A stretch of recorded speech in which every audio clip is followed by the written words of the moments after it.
చాలా సంతోషం. ఎందుకంటే ఆయన ఏదైనా పని పట్టుకుంటే మాత్రం అది సాధించే వరకు వెనుకడుగు పోయాడు.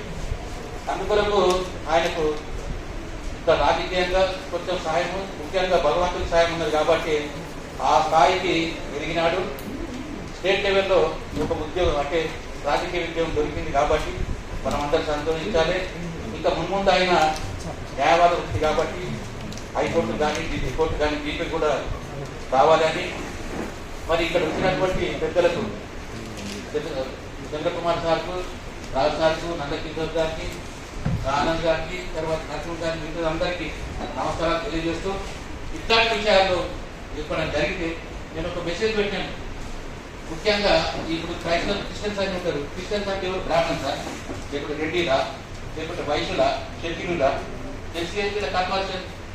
మేము మిషన్ స్కూల్ ఉన్నందుకు అక్కడ చదువుకున్నాను. కనీసం ఉద్యోగాలకు దొరుకుతున్నాయి. డైరెక్ట్ ఎస్ఐగా డిఎస్పీ కానీ ఆ హాస్టల్ లేకుంటే తర్వాత అంబేద్కర్ గారి చదువు వల్ల ఏర్పడినటువంటి హాస్టల్, కాలేజీలు, యూనివర్సిటీ లేకుంటే ఈ స్థాయికి కూడా ఇట్లా టేబుల్ మీద కూర్చునే అవకాశం వచ్చేది కాదు.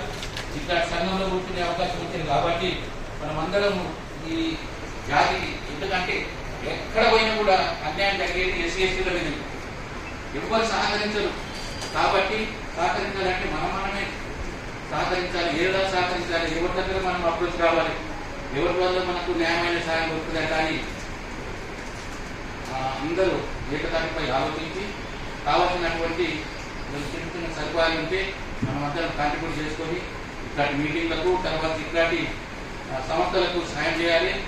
తర్వాత మేధావులను రాసాలు నేను 3-4 సార్లు స్పీచ్ విన్నా. రంగారెడ్డి జిల్లాలో పరిగి తాలూకాలో, వికారాబాద్ తాలూకాలో చాలా మంచి మేధావి గారు అంబేద్కర్ గురించి అంబేద్కర్ గారి గురించి గంటలు మాట్లాడే శక్తి యుక్తులు ఉన్నాయి కదా సార్. తర్వాత చంద్రకుమార్ సార్ కూడా ఒకసారి గద్దర్ గారు మన ట్యాంక్ బండ్ మీటింగ్ పెడితే గద్దర్ గారు మీటింగ్ ఆ సార్ అక్కడ చూసినాము. ఇలాంటి మేధావులతో సహకారం తీసుకోవాలి. మనం అందరము సమాజంలో ముందుకు ఎదగాలి.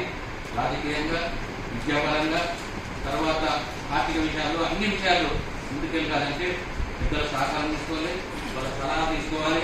మనం అందరం ఐక్యంగా ఉండాలి. ఐక్య పోరాటం జరిగితేనే సాధ్యమవుతుంది. కాబట్టి మీ అందరికీ నాకు అవకాశం ఇచ్చినందుకు నమస్కారాలు తెలియజేస్తూ సెలవు.